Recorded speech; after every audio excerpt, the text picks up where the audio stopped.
రూపాయి సంపాదించడం రాకుండా నువ్వు పెళ్లి చేసుకునే అర్హత నీకు లేదు. ఏం చేస్తాడు పెళ్లి చేసుకొని? మీ అమ్మని దమ్మను, మీ నాన్న దమ్మను అంటా ఉంటే ఏం భర్త వాడు? రెస్పాన్సిబుల్గా ఉండమని బైబిల్ చెప్తుంది. It's the duty of a man to take care of his family. పోషించాలి, సంరక్షించాలి. అప్పుడు ఈ మాట అంటున్నాడు, ఈ హేతువు చేత పురుషుడు తన తండ్రిని తన తల్లిని విడిచి తన భార్యను హత్తుకొనును, వారిద్దరును ఇది ఎక్కడిది? ఆది కాండంలో ఉన్న సంగతిని జ్ఞాపకం చేస్తున్నాడు. మళ్ళీ ఆది కాండంలో ఉన్న సంగతి జ్ఞాపకం చేస్తున్నాడు. మనం ఆది కాండంకి వెళ్ళి మళ్ళీ ఇక్కడికి వద్దాం. ఎందుకు ఆది కాండంలో జ్ఞాపకం చేశాడు అనేది మనం చూశాక మళ్ళీ ఇటు వద్దాం.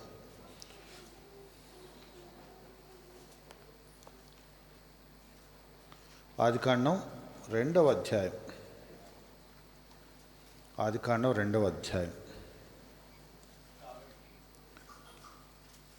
ఎక్కడ చదువుతున్నారు మీరు? కాబట్టి అన్నారు.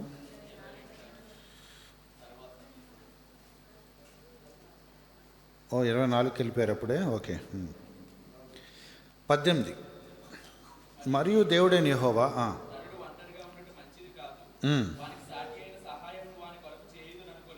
అలాగే 20వ వచనం.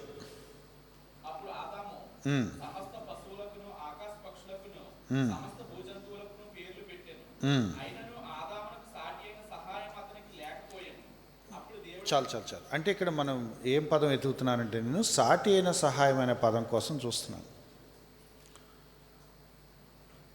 ఇది కూడా మన వాళ్ళు దీన్ని పాడు చేశారు. సాటి అయిన సహాయము అంటే మనకు అందులో సహాయం అనే మాటే మిగిలిపోయింది. సాటి అయిన అనే పదం పోయింది. ఎక్కడి దాకా తీసుకొచ్చారంటే, నువ్వు భర్తకి సహాయం చేయాలి అని తీసుకొచ్చారు. అంటే ఏంటి? ఆయన గారు కూర్చుంటారు, వీళ్ళు పనులు చేయాలి. అది సహాయం అంటే వాళ్ళ లెక్కలు. బైబిల్ అట్లా ఎక్కడే చెప్పలేదు. సాటి అయిన సహాయము అంటే అర్థం ఏంటంటే హెల్ప్. సహాయం అంటే ఏంటి? అసిస్ట్. మీకు అర్థమవుతుందా? సహాయం అనే పదాన్ని ఎటు మార్చారంటే, నువ్వు అసిస్టెంట్వి అన్నట్టుగా చేశారు. ఆయన సోఫాలో కూర్చొని, అమ్మాయి ఆ పేపర్ ఇటు తీసురా అంటే ఆ పేపర్ తెచ్చివ్వాలి. అది వీళ్ళ ఉద్దేశం. అది కాదు, బైబిల్ అట్లా ఎక్కడే చెప్పలేదు. సహాయం అనే పదానికి అర్థం ఏంటి? సహాయం చేయటం అనే పదానికి అర్థం ఏంటి? మీకు తెలుగు అర్థం కాదు. హెల్ప్ చేయటం అంటే అర్థం ఏంటి? చూసారు, ఇప్పుడు వస్తుంది ఆన్సర్.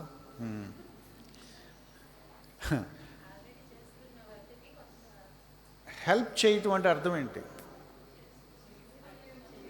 నాకు అవ్వట్లేదు ఈ పని, మీరు కొంచెం హెల్ప్ చేయండి.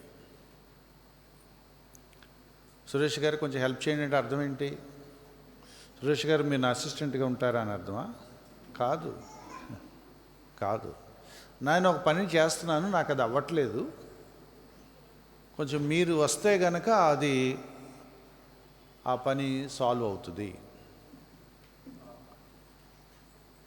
హెల్ప్, సూటబుల్ హెల్పర్ అన్నారు ఇంగ్లీష్లో, హెల్ప్ మీట్ అన్నారు. తెలుగులో చాలా బ్యూటిఫుల్గా రాశారు, సాటి అయిన సహాయము. ఈ భర్త లేకపోతే ఆదాము కొన్ని పనులు ఆదాము చేయలేడు. ఆదాము కొన్ని పనులు చేయలేడు, కొన్ని పనులు ఆదాముకి చేత కాదు. అప్పుడు ఎవరు హెల్ప్ చేయాలి? హవ్వ సహాయం చేస్తుంది. హవ్వ మాత్రమే హెల్ప్ చేసే పనులు కొన్ని ఉన్నాయి. అది హవ్వ రోల్. ఆదాము నువ్వు చేయలేవు, నీకు ఒక సూటబుల్ హెల్పర్ ఒకళ్ళు కావాలి, వాళ్ళు నీకు సహాయం చేస్తారు. సో మీ ఇద్దరు కలిసి ఉన్నప్పుడు హవ్వ చేసుకోలేని పనులు ఆదాము చేస్తాడు, ఆదాము చేయలేని పనులు హవ్వ చేస్తూ ఉంటుంది. Thereby you complete each other. వాళ్ళిద్దరూ కలిస్తే ఆ పనులు చేసుకుంటూ వాళ్ళు వెళ్ళిపోతారు. దాన్ని మనోళ్ళు ఎక్కడదా తీసుకొచ్చారంటే, మేము కూర్చుంటాము నువ్వు పనులు చేయదా తీసుకొచ్చారు. పురుషుడు వంటగదిలోకి వెళ్ళకూడదని బైబిల్ ఎక్కడుంది? ఏ అధ్యాయంలో ఉంది? కానీ వీళ్ళు జీవితంలో ఒకసారి కూడా వెళ్ళవు వంటగదిలోకి. నేను ఒకసారి ఫ్యామిలీ సెమినార్లో నోరు చేరి అన్నాను, ఒకసారి నువ్వు వంటగదిలోకి వెళ్ళారా అని. ఆ పాస్టర్ గారు వచ్చి, నువ్వు నా జీవితంతో ఆడుకుంటున్నావేంటి స్వామి అన్నాడు. నేనేమన్నానంటే, వాళ్ళ పాస్టర్ గారు చూస్తుందంట నీ గురించే అండి అంట.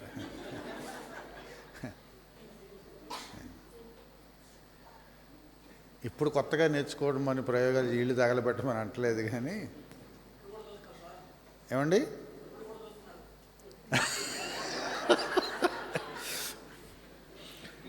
నాకు సంబంధం లేదండి. అంటే ఇది భారతదేశంలో వచ్చిన ప్రాబ్లం. కొన్ని పనులు స్త్రీలు చేయాలి, కొన్ని పనులు అట్లా విడగొట్టడం బైబిల్లో లేదు. మన తాతగారు యాకోబు గారు వంటలు బాగా చేసేవాడు, అవునా కదా? అవి మాదిరిగా తీసుకోరు. అబ్రహాం వంట చేస్తాడు చేయడా? గబగబ చేసి దేవదూతలకి అడవుడు చేసి పెట్టాడు కదా. కొన్ని నేర్చుకోండి, పర్లేదు. పురుషుల పనులు స్త్రీల పనులను విడగొట్టమాకండి. ఒకరికొకళ్ళు సాటి అయిన సహాయము, ఇంట్లో పనులు అవ్వాలి, అది లెక్క. ఇక్కడ పాయింట్ ఒకటి, ఆదాము ఒక్కడే తన జీవితం అంతా నడిపించుకోవటానికి దేవుడు అతను అలా చేయలేదు. ఆదాముకు ఒక వ్యక్తి కావాలి, ఆమె అతనికి సాటి అయిన, తెలుగులో ఆ పదం బాగుంది, ఆమె కరెక్ట్గా ఆయనకి హెల్ప్ చేయగలదు. ఇంకెవరూ చేయలేరు అంటే ఇంకెవరూ చేయలేరనే. వాళ్ళ అమ్మా నాన్న కూడా చేయలేరు. సాటైన సహాయము భార్య భర్తే. భర్తకి భార్య ఇచ్చే సహాయం తల్లిదండ్రుల వల్ల, బంధువుల వల్ల, అన్నదమ్ముల వల్ల, తోబుట్టువుల వల్ల చాలదు, ఉపయోగపడదు. భార్యకు భర్త ఇచ్చే ఆ సహాయం భర్త మాత్రం ఇవ్వగలడు, ఇంకెవరు ఇవ్వలేరు. దాన్ని రీప్లేస్ చేయాలని చూస్తే మాత్రం అది కుదరదు. ఈ పదం అర్థం చాలామందికి తెలియదు. చాలామంది వివాహ బంధంలోకి ఎందుకు ప్రవేశిస్తారంటే, వాడికి ఉద్యోగం వచ్చిందని వేరే ఊర్లో ఉండి హోటల్కి వెళ్తే కడుపు పాడైపోయిందని పెళ్లి చేసుకుంటారు. ఏమయ్యా ఏంటి ఒంట్లో బాగోట్లేదంటే, బయట ఫుడ్ అండి, స్టమక్ అప్సెట్ అయిపోయింది కొంచెం. మరి ఎందుకు ఇంత బాధలు, పెళ్లి చేసుకోపోయావా, చక్కగా వండి పెట్టుద్ది. ఎవడైనా వండి పెట్టడం కోసం చేసుకుంటారా? నేను ఒక అన్నాను, దానికి ఎందుకు వంట వండి పెట్టుకో.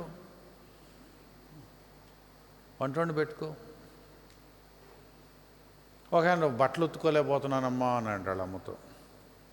అప్పుడు వాళ్ళ అమ్మ అందరు, అందుకే మరి పెళ్లి చేస్తారా అంటే ఎనవను అన్నాను. ఆడే పెద్ద కష్టంలాగా ఇంట్లో బాగా ప్రెషర్ పెట్టేస్తున్నారు బ్రదర్ పెళ్లి చేసుకోమని. నేను వాషింగ్ మిషన్ కొనుక్కో, ఈజీగా అయిపోద్ది. వివాహం పట్ల దేవుడికున్న పెద్ద ఆలోచనల్ని మనం అర్థం చేసుకోకుండా, నాకు వంట చేసుకోవటానికి కుదరట్లేదు, అంట్లు తోమటానికి కుదరట్లేదు అని పెళ్లి చేసుకుంటే అంతకంటే ఘోరమైన నేరం ఇంకోటి లేదు. అది వివాహాన్ని కించపరచటం. దేవుడు ఒక గొప్ప ఉన్నత ఉద్దేశంతో వివాహాన్ని ఆలోచిస్తే, నాకు ఇంట్లో పనులు చేసుకోవడం ఒక మనిషి కావాలని నువ్వు దాన్ని అంత ఘోరంగా హీనపరిస్తే ఎంత ఘోరం అది. ఎవరో ఒక ఆయన అన్నాడు, వివాహం మీద జోకులు వేసే వాళ్ళకి దూరంగా ఉండమన్నాడు. ఈ ప్రపంచంలో జోకులన్నీ భార్యాభర్తల మీదే ఉంటాయి. కొంతవరకు సరదాగా నవ్వుకోవచ్చు, కానీ వివాహ వ్యవస్థను కించపరిచేలాగా, హీనపరిచేలాగా ఎవరైనా మాట్లాడుతూ ఉంటే వాళ్ళకి దూరంగా ఉండమన్నాడు ఒక ఆయన. ఎందుకంటే it is designed by God. వివాహం అన్ని విషయముల్లో ఘనమైనది. మనం పెళ్లి కార్డు మీద రాస్తాం హోలీ మ్యాట్రిమోనీ. పరిశుద్ధ వివాహం అని మనం మాట్లాడుతున్నప్పుడు, ఆ పరిశుద్ధ వివాహాన్ని బయటవాడు ఎగతాళిగా మాట్లాడుతున్నప్పుడు ఒక క్రైస్తవుడు ఎట్లా నవ్వుతాడు? నవ్వటానికి వీల్లేదు. దేవుడు సృష్టించిన వివాహ వ్యవస్థని ఒక విశ్వాసే గౌరవించకపోతే ఇక లోకం ఎట్లా గౌరవించదు? మనం ఏం చేస్తాం? మనం కూడా కించపరిస్తే ఎట్లా?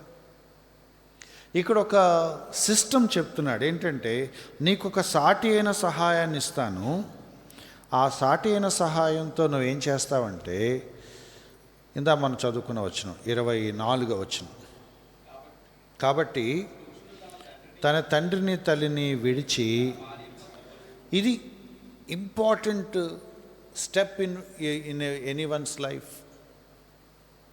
ఇప్పుడు దాకా మీరు తల్లిదండ్రుల దగ్గర ఉన్నారు, ఎప్పుడైతే మీరు వివాహానికి వస్తారో ఇప్పుడు తల్లిదండ్రుల నుంచి పక్కకు జరిగి ఈ జీవిత భాగస్వామి దగ్గరికి వస్తారు. ఇదే చాలాసార్లు మనకు అర్థం కాని ప్రాబ్లం. 24వ వచనం ఎదురు పెట్టుకొని చెప్పండి, పురుషుడు ఏం చేయాలి? 24 ఎదురు పెట్టుకొని చెప్పండి, పురుషుడు ఏం చేయాలి? మనకెందుకు ఆడు ఏం చేస్తా అన్నట్టు కూర్చున్నారు మీరు. పురుషులన్నా చెప్పండి, ఏం చేయాలి? ఎక్కడ బ్రదర్ పురుషుడు ఏమొచ్చింది బ్రదర్? చెప్పండి, ఏం చేయాలి పురుషుడు? తన తండ్రిని తన తల్లిని, సింపుల్గా మాటలో తన పేరెంట్స్ని విడిచి ఎటు రావాలి? అత్తగారింటికి ఎవరు వెళ్ళాలి? పురుషుడు వెళ్ళాలా, అమ్మాయి వెళ్ళాలా?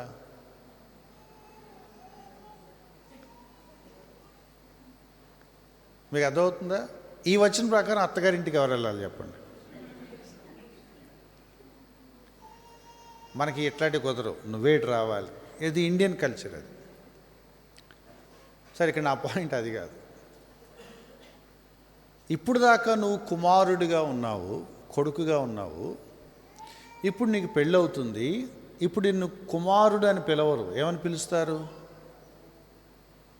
ఏమని పిలుస్తారు? భర్త అని పిలుస్తారు. ఇప్పటిదాకా నువ్వు కుమార్తెగా ఉన్నావు, ఇప్పుడు నీకు వివాహం అయింది, నేను ఏమని పిలుస్తారు? భార్య అని పిలుస్తారు.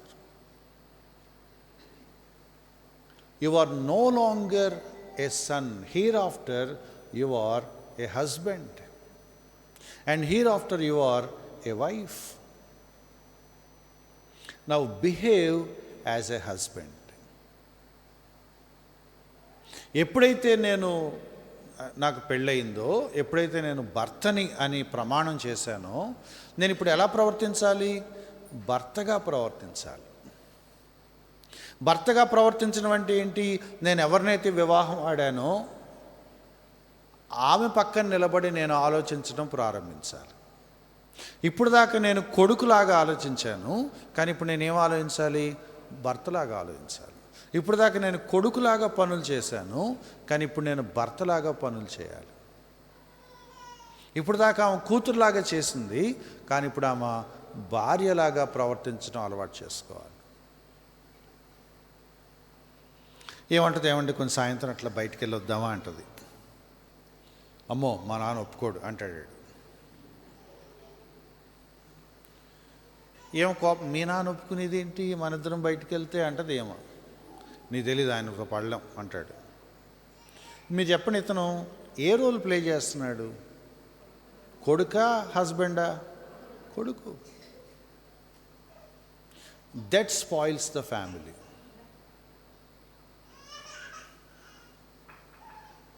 ఎరా కొత్తగా వచ్చిన ఆమె నీకు ఎక్కువైపోయిందిరా అంటది వాళ్ళ అమ్మ. అప్పుడు ఏమనాలి? ఈయన అవుద్దమ్మా అని చెప్పాలి.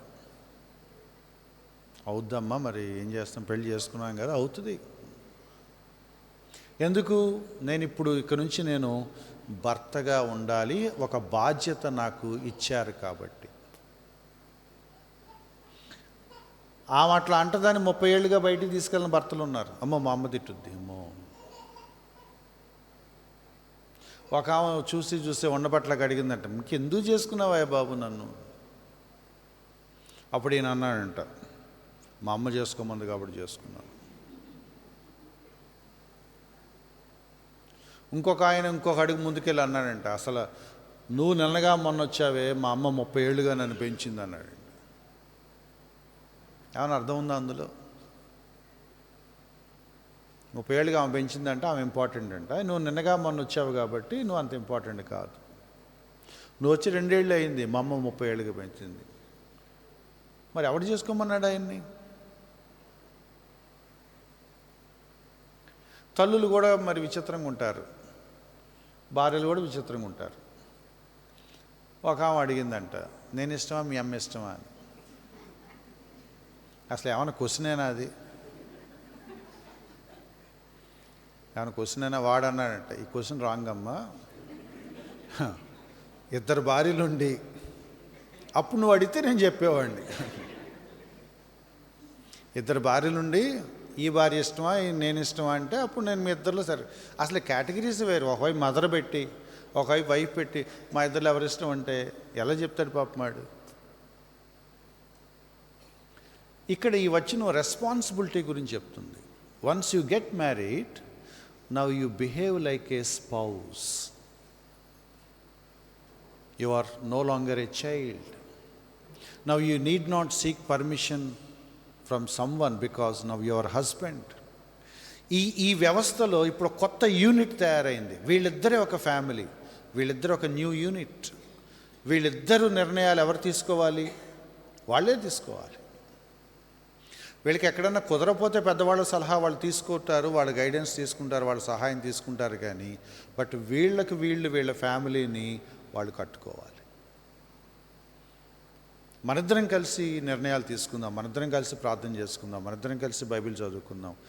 దైవిక క్రమంలో వాక్యానుసారంగా ఒక క్రైస్తవ కుటుంబం ఎలా ఉండాలో మనిద్దరం మెల్లగా దాన్ని బిల్డప్ చేసుకుంటూ వెళ్ళాలి. దానికి వేరే వ్యక్తి ఇంటర్ఫియర్ అవ్వటానికి వీల్లేదు. అందుకు రాశారట ఈ మాట. ఏమన్నాడు? వారిద్దరూ తన భార్యను హత్తుకొను, వారు ఏక శరీరమై ఉందురు. అక్కడ ఫుల్ స్టాప్ పెట్టాడట. వాల్టర్ ట్రోబిష్ అని ఒక ఆయన అన్నాడు. ఎవరికైనా పుస్తకాలు చదివే అలవాటు ఉంటే చూడండి, ఐ మ్యారీడ్ యూ అనే బుక్ ఉంది. ఒక జర్మన్ రైటర్ ఆయన. నిన్ను చేసుకోవటం నా భాగ్యం అని తెలుగులో కూడా దాన్ని పబ్లిష్ చేశారు. మ్యారేజ్ మీద ఉన్న పుస్తకాల్లో మంచి పుస్తకాలు అదొకటి. ఆయన ఏమన్నాడంటే, వారిద్దరూ ఏక శరీరమై ఉందురు అన్న తర్వాత ఏముంది అని అడుగుతాడు ఓ ప్రసంగంలో. ఆయన అడిగితే ఏముందంటే ఏం లేదు అంటూ ఉంటారు. ఆయన ఏమంటాడు, లేదు ఫుల్ స్టాప్ ఉందంటాడు. ఫుల్ స్టాప్ ఉండటం ఏంటంటే ఆయన ఏమంటాడంటే ఫుల్ స్టాప్ ఉంది అంటే అర్థం ఏంటంటే వాళ్ళిద్దరితోనే ఫ్యామిలీ అవుతుంది. ఫుల్ స్టాప్ ఉందంటే అర్థం ఏంటంటే పిల్లల ప్రస్తావన రాలేదు. పిల్లలు వస్తేనే ఫ్యామిలీ అని అనద్దు. పిల్లలు దేవుడిచ్చి బహుమానము, యెహోవా ఇచ్చు స్వాస్థ్యం, దట్స్ బ్లెస్సింగ్. అది పిల్లలు లేకపోయినా కూడా భార్య భర్త కలిపితే ఏమనాలి దాన్ని?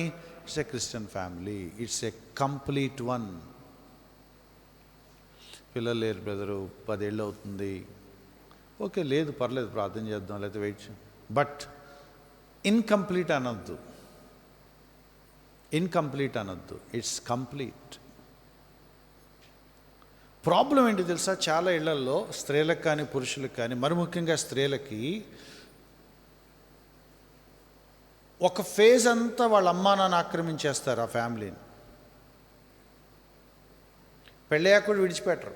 మా అమ్మ, మా నాన్న, మా తమ్ముడు, మా అన్నయ్య అంటూ ఉంటుంది. ఆమె జీవితం అంతా కుటుంబం, వాళ్ళు పుట్టింటోళ్ళే. ఈడి వైపు చుట్టాలు ఎవరు ఉండరు, ఇక అంతా వాళ్ళే. తర్వాత మెల్లగా పిల్లలు పెద్దయ్యాక ఇంకా పిల్లలు గోల. ఆమె లైఫ్లో ఎవరుంటారంటే పుట్టింటోళ్ళు, ఆమె కన్న పిల్లలు, భర్త ఎక్కడ ఉండడు. అంటే she played her life as a daughter and mother, never a wife. ఇంకెట్లా సెట్ అవుద్ది? ఆ ఫ్యామిలీ సెట్ అవుద్ది. పురుషుడు కూడా అంతే. చాలా సంవత్సరాలు మా అమ్మ అట్లా అంటుంది, మా నాన్న అట్లా అంటాడు, వాళ్ళ ఊరికి ఇక వాళ్ళ కోసం బతికేస్తూ ఉంటాడు. తర్వాత పిల్లలు పుడతారు, పిల్లల వెనకాల తిరుగుతూ ఉంటారు. Your son and your father, but when will you be a husband? Behave like a husband, behave like a wife. ఏదైనా ఒక ప్రాబ్లం వచ్చినప్పుడు, ఇప్పుడు ఇలా చేద్దాం అనుకుంటున్నాము అంటే ఏం చేయాలి అంటే, నేను ఇప్పుడు ఒక భార్యలాగా ఆలోచించాలి అని మనకు తట్టాలి.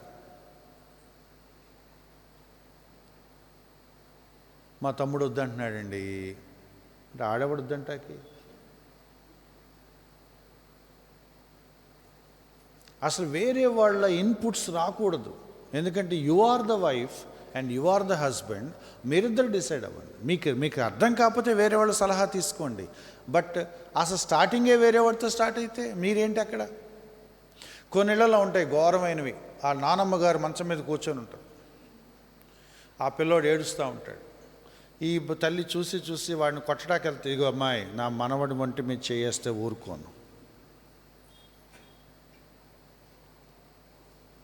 అంటే, ఈమె లైఫ్ టైం ఈమెకి ఆమె కోడలు కాబట్టి ఆ కోడలు చచ్చినంత వరకు అత్తగారి మాట వినాలి. ఈడు మనవడు, ఈడిపోయిన పెత్తనం ఎవరిది? ఆ ముసలామది. మరి ఈ తల్లి రోల్ ఏంటి?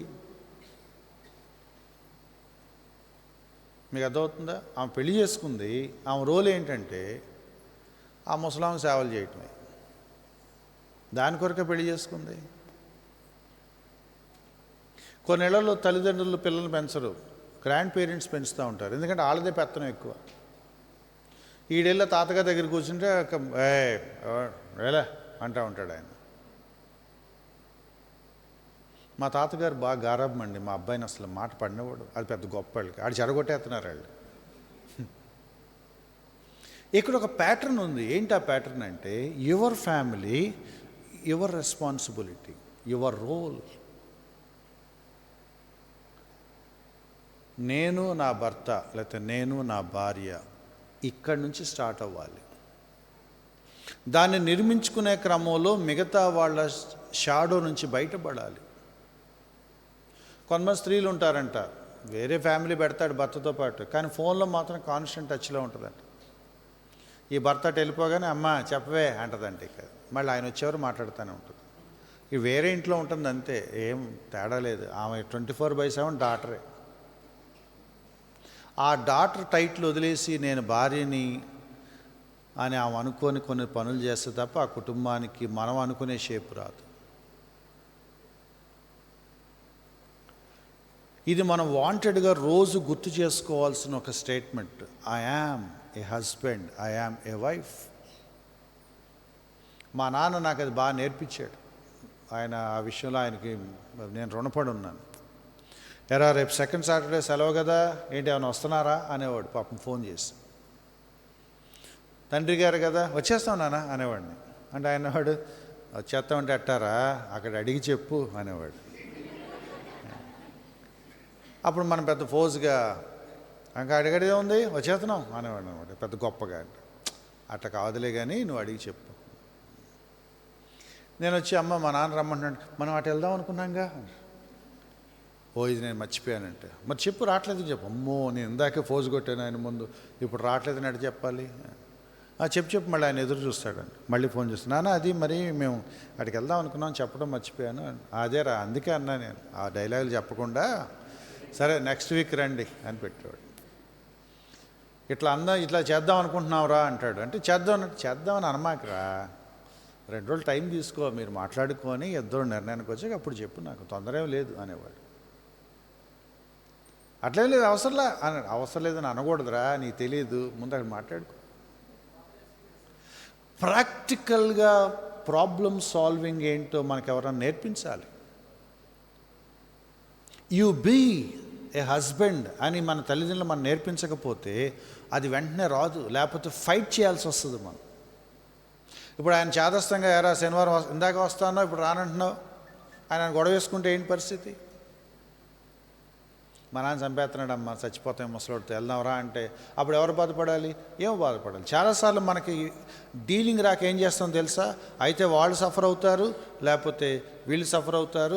లైఫ్ అంతేనండి, ఎవరో సర్దుకోవాలండి అంటారు, లేకపోతే ఇద్దరి మధ్యలో నేను చచ్చిపోతానండి అంటాడు. బైబిల్ ఏమంటుందంటే అసలు అవసరం లేదు, నువ్వు అలా చచ్చిపోవాల్సిన అవసరం లేదు. నువ్వు మొదటి నుంచి దాన్ని జాగ్రత్తగా బిల్డప్ చేసుకుంటూ రావాలి.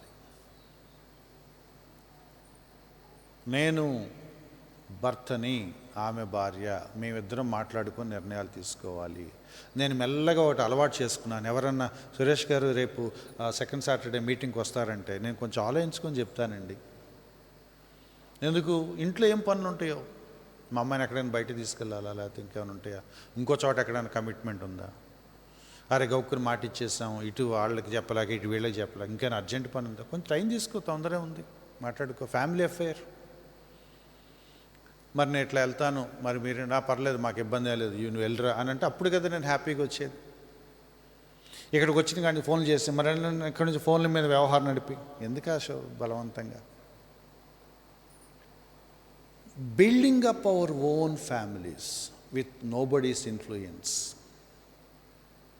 ఈ తల్లిదండ్రుల షాడో నుంచి బయటకు వచ్చేసి వాళ్ళకు వాళ్ళు రెస్పాన్సిబుల్గా, బాధ్యతగా నిలబడగలిగే ఒక పొజిషన్లోకి దేవుడు వాళ్ళని ఇప్పుడు తీసుకొస్తున్నాడు. ఇప్పుడు దాకా మీరు మీ తల్లిదండ్రుల దగ్గర కొడుకుగానో కూతురుగానో ఉన్నారు, నిర్ణయాలు వాళ్ళు తీసుకున్నారు. ఇప్పుడు మీరు వివాహంలోకి ఎంటర్ అయ్యారు కాబట్టి, ఇప్పుడు మీ ఇద్దరే ఒక కుటుంబం కాబట్టి, ఇప్పుడు మీరు మెల్లగా పెద్దవాళ్ళలాగా నిర్ణయాలు తీసుకుంటూ మీ ఇద్దరి జీవితాలు మీరే నడుపుకోండి అని దేవుడు మీకు ఒక సర్కిల్ గీస్తున్నాడు. అమ్మా నాన్న ఒక ఫ్యామిలీ, నేను నా భార్య ఇంకొక ఫ్యామిలీ, సెకండ్ యూనిట్ స్టార్ట్ అవుతుంది అన్నమాట. మన భారతదేశంలో వచ్చిన ప్రాబ్లం ఏంటంటే ఉమ్మడి కుటుంబాలు, అందరూ చోట తగలెడతారు. ఎవరు దానికి హెడ్ అంటే ఎవడు వయసులో పెద్దోడు ఆడు, అయితే మా అమ్మగారు లేకపోతే తాతగారు. ఇక్కడ వర్కౌట్ అయితే అక్కడ, అక్కడ వర్కౌట్ అయితే ఇక్కడ. పిల్లలకి ఆ ట్రిక్ అర్థమైపోతూ ఉంటుంది. ఎక్కడ కుదిరితే అటు వెళ్ళి బటన్ నొక్కుతూ ఉంటారు.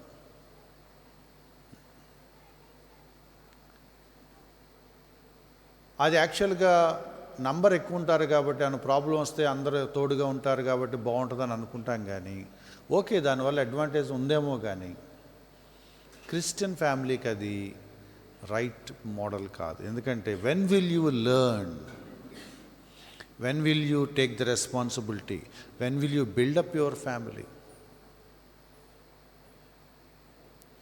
ఇట్లాగే ఈ వచనం మీద ఎక్కువసేపు మాట్లాడానని ఒక చర్చిలో వాళ్ళకి నన్ను మళ్ళీ పిలవాల. ఆ చర్చిలో ఉన్న తల్లులు అత్తలందరూ వెళ్ళి కంప్లైంట్ ఇచ్చారండి పాస్టర్ గారికి, ఈ అబ్బాయి వస్తే మాకు విడగొట్టేటట్టున్నాడు ఇటు చూస్తుంటే అని. But this what the Bible says. భార్యాభర్తలు వాళ్ళిద్దరూ వాళ్ళ ఫ్యామిలీని వాళ్ళు కట్టుకోవాలి, ఒకళ్ళనొకళ్ళు అర్థం చేసుకొని వాళ్ళ ఫ్యామిలీని తయారు చేసుకోవాలి. మీ కుటుంబాన్ని మీ అమ్మ వాళ్ళమ్మ కడితే ఏం ఉపయోగం?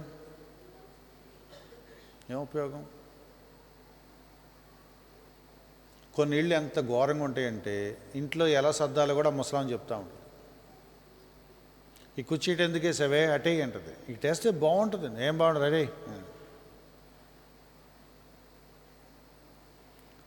నీ దేవుడు వివాహంలో నిన్ను ప్రేమించి నీకు ఒక జీవిత భాగస్వామినిచ్చి నీకు ఒక కుటుంబాన్ని ఏర్పరిచాక ఆ కుటుంబాన్ని నడిపే హక్కు ఇంకెవరికి లేదు. మీరు ఇవ్వకూడదు, తప్పది. భర్త భార్య కలిసి మాట్లాడుకోవాలి. అందుకు సాటి అయిన సహాయం అనే మాట పెట్టాడు. ఇతనికి చేతగానప్పుడు నువ్వు, నీకు చేతగానప్పుడు అతను, ఒకరికొకళ్ళు హెల్ప్ చేసుకుని మనిద్దరం కలిపి ఈ బండిని లాక్కెళ్ళిపోవచ్చు అని మీరు అనుకోవాలి. మీకు కుదరకపోతే వేరే వాళ్ళ సలహాలు తీసుకుంటారు, కానీ మీరు నేర్చుకోవాలి కదా.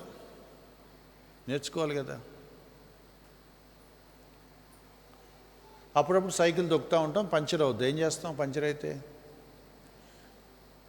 చెప్పండి, పంచర్ వేయించుకుంటాం. పంచర్లు అవుతున్నాయి కాబట్టి పంచర్ షాప్ వాడిని ఇంట్లో పెట్టుకుందామా? చెప్పండి. ఇది అంతే. అప్పుడప్పుడు పెద్దవాళ్ళు మనకు అవసరం, వెళ్దాం, కలుద్దాం, వాళ్ళ సలహాలు తీసుకుందాం. అక్కడ అచ్చంగా ఉండిపోమాకండి, వాళ్ళని ఉంచుకోమాకండి. వాళ్ళ బాధ్యతలు చూద్దాం. ఒకవేళ అవసరమైతే ఇంట్లో పెట్టుకుందాం. ఎందుకంటే తల్లిదండ్రులు చూసే బాధ్యత మనకు ఉంది. కానీ నేను నా భార్యకు సంబంధించిన విషయాల్లో మూడో వ్యక్తి ప్రమేయం ఉండటానికి వీల్లేదు. సలహాలు తీసుకోవటం వేరు, అసలు వాళ్ళే మొత్తం నడిపించేయటం లేదు.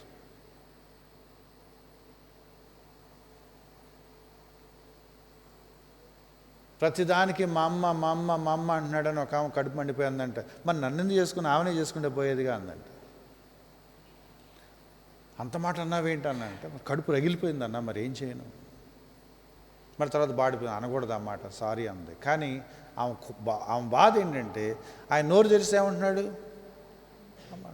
ఇంకెందుకు చేసుకున్నావు నన్ను? నీకు అంత ఇష్టమైతే మీ అమ్మ చేసుకో, మాకు పెళ్ళి. చాలామంది పురుషులకు వచ్చిన ఆలోచన ఏంటంటే, నాకు ఇంట్లో పనులు చేసి పెడతానికి ఒక మనిషి కావాలనే పెళ్లి చేసుకుంటున్నారు. పురుషులు గుర్తుపెట్టుకోండి, ఇట్స్ రాంగ్. వాళ్ళకు ఒక లైఫ్ ఉంది, మీకు ఒక లైఫ్ ఉంది, మీ ఇద్దరు కలిసి జీవించే ఒక జీవితం ఉంది. ఎవరికి అవసరం కోసం ఎవరైనా చేసుకుంటే who will be your assistant for life time? పనోళ్ళ కాదు కదా. మన ఇండియన్ సొసైటీలో ఎంత ఘోరమైన ఆలోచనలు అంటే, పనోళ్ళకి నెలకు 3,000 ఇవ్వాలి కాబట్టి పెళ్లి చేసుకుంటే లైఫ్ టైం ఒకళ్ళు ఉంటారు. అంత ఘోరం వివాహమేనాది? భార్యను పని మనిషిలాగా చూసే ఆలోచన ఉంది అంటే ఆయన చేసుకోమాకండి. ఎందుకు ఇంకా so this is the scale దేవుడు ఇచ్చింది. ఎంత బ్యూటిఫుల్గా ఉందో చూడండి. పురుషుడు తన తండ్రిని తన తల్లిని విడిచి తన భార్యను హత్తుకొనును, వారు ఏక శరీరమయుందురు. ఎఫ్ఎస్సి పత్రిక వచ్చేద్దాం, మళ్ళీ వెనక్కి వద్దాం ఆదికాండానికి, బట్ అది చదువుకొని ఇటు వద్దాం. ఇక్కడ ఇంకో మాట ఉంది, నేను ఇంకా ముట్టుకోలేదు. ఎఫ్ఎస్సి పత్రిక ఎందుకు దాన్ని కోట్ చేశాడో చూద్దాము, తర్వాత మళ్ళీ ఆదికాండానికి వెళ్దాం.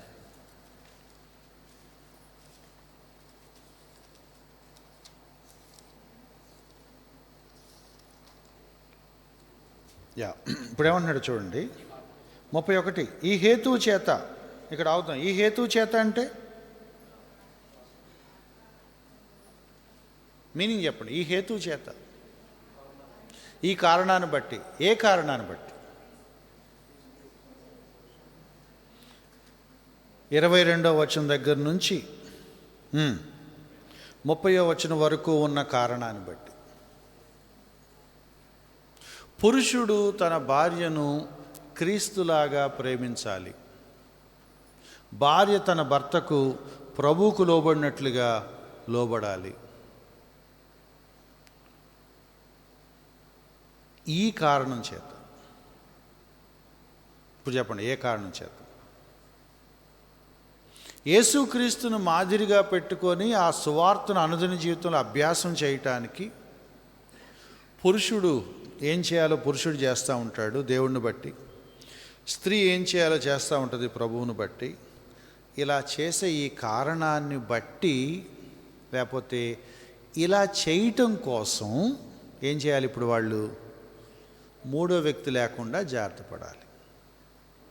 కాబట్టి ఈ హేతువు చేత పురుషుడు తన తండ్రిని తల్లిని విడిచి తన భార్యను. ఇవి చెప్పండి, ఇప్పుడు ఎందుకు వీళ్ళిద్దరూ విడిగా వాళ్ళొక యూనిట్ లాగా ఎందుకు అవ్వాలి అంటే, వీళ్ళిద్దరికి ఒక పర్పస్ ఉంది. వీళ్ళిద్దరికి ఒక పర్పస్ ఉంది. నేను యేసుక్రీస్తు వారిని మాదిరిగా పెట్టుకొని నా భార్యను అన్కండిషనల్గా ప్రేమించే ఒక పని దేవుడు నాకు ఇచ్చాడు. యేసుక్రీస్తు వారిని మాదిరిగా పెట్టుకొని అన్కండిషనల్గా ఒబే అయ్యే పని దేవుడు ఈ భార్యకి ఇచ్చాడు. ఇవి మేము ప్రాక్టీస్ చేయాలంటే మాకొక జోన్ ఏరియా కావాలి. కాబట్టి మేమేం చేస్తామంటే మెల్లగా అక్కడే ఉంటాం, కానీ వాళ్ళ ఇన్ఫ్లుయెన్స్ నుంచి కొంచెం పక్క తప్పుకొని మేమిద్దరం మా కుటుంబాన్ని నిర్మించుకుంటాం. ఏ ఇంట్లో అయితే నువ్వు ఉండి సువార్తను లేకపోతే యేసుక్రీస్తు వారు మాదిరిని ప్రాక్టీస్ చేయటం నీకు కుదరదో, ఆ ఫ్యామిలీ క్రిస్టియన్ ఫ్యామిలీగా ఎట్లా షేపప్ అవుతుంది? It never happens. క్షమించటం, సహించటం, భరించటం, మళ్ళీ మర్చిపోయి మళ్ళీ ప్రేమగా ఉండటం, మళ్ళీ లోబడటం, ఇవన్నీ ఒక రోజులో జరగవు. వెళ్తూ ఉంటే. అవన్నీ మీరు ప్రాక్టీస్ చేస్తూ మెల్లగా ఒక క్రిస్టియన్ ఫ్యామిలీ, వాక్యంలో చెప్పబడిన క్రైస్తవ కుటుంబాన్ని నిర్మించుకోవాలి అంటే దాని కొరకు మీరు కొంత స్పేస్ క్రియేట్ చేసుకొని మీ కుటుంబాన్ని మీరు తయారు చేసుకోవాలి. అందుకు అంటున్నాడు, ఈ హేతువు చేత ఆది కాండంలో అది ఫుల్ఫిల్ అవ్వాలి అంటే వారిద్దరూ ఒకరికొకరు సాటి అయిన సహాయంగా ఏకశరీరంగా ఉండాలనేది ఫుల్ఫిల్ అవ్వాలంటే నీకు క్రైస్ట్ కావాలి. ఆ క్రైస్ట్ మోడల్ని నువ్వు ప్రాక్టీస్ చేయాలి. Without practicing gospel in your home it doesn't happen. అప్పుడు అంటున్నాడు ఈ మాట, ఈ మర్మము గొప్పది, నేను క్రీస్తుని గూర్చి సంఘం గూర్చి చెప్పుచున్నాను. ఇక్కడ ప్రాబ్లం ఏంటో తెలుసా? ఈ 22వ వచనం నుంచి చదువుకుంటూ వస్తుంటే మీకు ఒక ఎనాలజీ కనపడుతూ ఉంటుంది. ఒకవైపు క్రీస్తు ఏం చేశాడో మాట్లాడుతూ ఉంటాడు, ఒకవైపు సంఘం ఏం చేసిందో మాట్లాడుతూ ఉంటాడు, వాళ్ళిద్దరి మధ్య ఉన్న అవినాభావ సంబంధం మాట్లాడుతూ ఉంటాడు. మరోవైపు దాన్ని ఎనాలజీ వాడుకుంటూ క్రీస్తులాగా మీరుండండి అని వీళ్ళు ఏం చేయాలో చెప్తూ ఉంటాడు. మళ్ళీ చివరికి వద్దా ఉంటాడు, it's a mystery, it's a mystery. ఇది ఒక మర్మం. ఇది మనకి ఇలా అని విడమర్చి ఈజీగా చెప్పడానికి కుదరదు. కానీ మీరిద్దరూ కలిసి ఏకశరీరంగా అన్యోన్యంగా ఉండాలి అంటే మీరు యేసుక్రీస్తుని బట్టి చేయాల్సిన పనులు కొన్ని ఉన్నాయి. సంఘానికి క్రీస్తుకి మధ్య ఉన్న రిలేషన్ మీకు అర్థమవుతూ ఉంటే, ఆ రిలేషన్ని మీరు ఇమిటేట్ చేస్తూ ఉంటే మెల్లగా మీరు దగ్గరికి వస్తారు. It's a mystery. లోకం ఏం చెప్పొద్దు తెలుసా? మనిద్దరం కూర్చొని మాట్లాడుకొని మనందరికీ లైక్ మైండెడ్ వస్తే అప్పుడు కదా అన్యోన్యత వచ్చేది. బైబిల్ ఏం చెప్పుద్దంటే మీ ఇద్దరికి మధ్యలో ఇంకోటి రావాలి. ఏం రావాలి? క్రైస్ట్ రావాలి, గాస్పల్ రావాలి, అప్పుడు కలుస్తుంది. వాల్టర్ ట్రోబిష్ అని ఆయన, ఇందాక నేను చెప్పాను కదా, నిన్ను చేసుకోవడం నా భాగ్యం, ఆ బుక్ చదవండి. అందులో ఒక మాట అన్నాడు. ఆయన ఏమన్నాడంటే, ఓ ట్రయాంగిల్ లాంటిది ఫ్యామిలీ.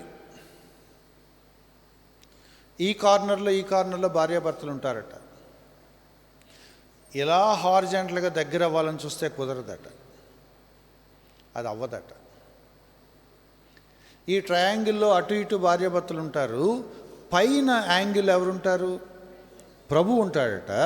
వీళ్ళు వ్యక్తిగతంగా ప్రభువుకు దగ్గరగా వస్తూ ఉంటే ఆటోమేటిక్గా వీళ్ళు కూడా దగ్గర అవుతూ ఉంటారు. It's a mystery. ప్రభువుని పక్కన పెట్టి వీళ్ళు కలిసి అన్యోన్యంగా ఉండాలంటే క్రిస్టియన్ ఫ్యామిలీలో కుదరదు. ఉంటారేమో కానీ క్రిస్టియన్ ఫ్యామిలీ అవ్వదు. కానీ ఎవరికి వాళ్ళు దేవునికి సన్నిహితంగా వెళుతున్న కొద్దీ, ఆ సువార్తను అర్థం చేసుకుని అభ్యాసం చేస్తున్న కొద్దీ అటు దేవుడికి దగ్గర అవుతూ ఉంటారు, ప్రపోర్షనేట్గా ఒకరికొకరు దగ్గర అవుతూ ఉంటారు ప్రభువును బట్టి. It's a mystery. The more I surrender to God, the more I love my spouse. జరుగుద్దా? నేను చెప్పింది మీకు అర్థమైందా? వాక్యానికి నేను లోబడుతున్న కొద్దీ నేను నా భర్తను, నా భార్యను ప్రేమించగలుగుతాను. Right or wrong? It's a mystery. దేవుడికి లోబడితే ఏం మీద ప్రేమ ఎట్లా కలుగుద్ది చెప్పండి? కలుగుద్దా? ఎస్, కలుగుద్ది. It happens. That's the mystery of Christian marriage. Christian ఫ్యామిలీలో ప్రేమ పుట్టదు. సడన్గా వచ్చి ఇప్పుడు నాకు ప్రేమించాలనిపిస్తుంది అని ఎవడు అండు. దేవుడు దాన్ని నేర్పిస్తాడు. అది కూడా అభ్యాసం ద్వారా నేర్పిస్తాడు. You are trained. అంచెలంచెలుగా రోజుకి కొంచెం నీ లోపల ఉన్నంత నలగొట్టేస్తూ ఉంటాడు, నేర్పిస్తూ ఉంటాడు. చాలా ఇబ్బందిగా ఉంటుంది, కష్టంగా ఉంటుంది. కొన్నిసార్లు ఎందుకు చేసుకున్నారా బాబు అనిపిస్తుంది. అప్పుడు ఆయన అంటూ ఉంటాడు, ఎందుకే చేసుకున్నావురా అంటూ ఉంటాడు ఆయన.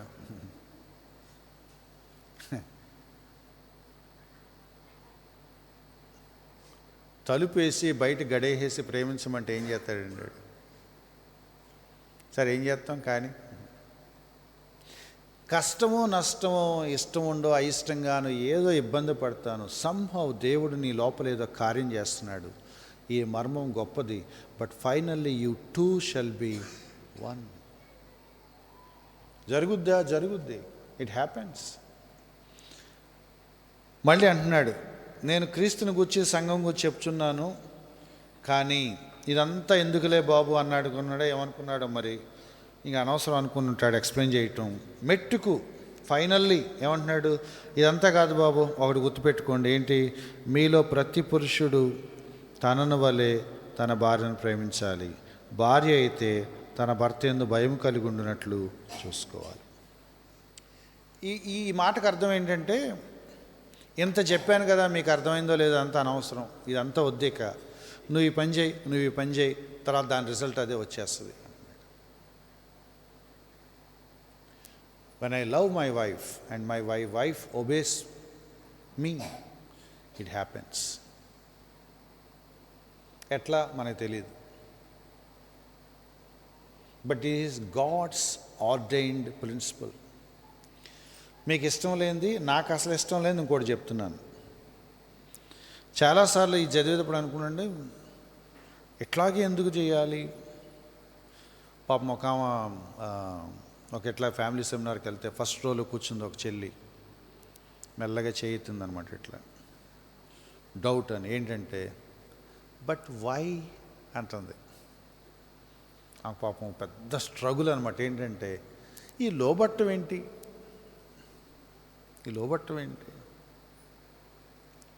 ఇద్దరు ఒకరినొకరు ప్రేమించుకొని రాస్తే పోయేది కదా. నేను వాళ్ళని ప్రేమిస్తాను, ఆయన నన్ను ప్రేమిస్తాడు, హ్యాపీగా ఉంటాం కదా. But why obey? పెద్ద క్వశ్చన్. But why? ఆన్సర్ ఏంటి? నాకు తెలీదు.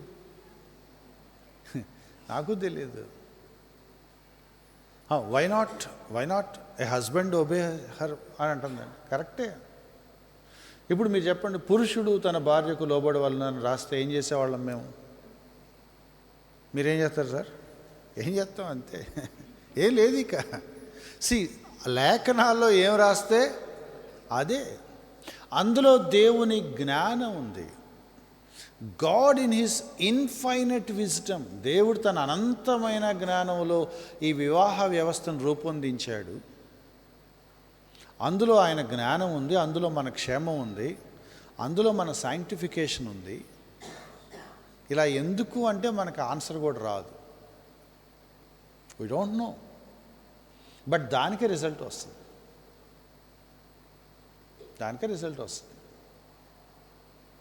This is God's principle, God's route map. అందుకే నేను మార్నింగ్ నుంచి మీకు ఏం ట్రై చేస్తున్నాను, వేరే వాళ్ళ సంగతి మనకొద్దు. వేరే వాళ్ళ మన ఉద్దేశం, మన స్పౌస్ సంగతి మనకొద్దు, కొంచెం పక్కన పెడదాం. నేనేం చేయాలి?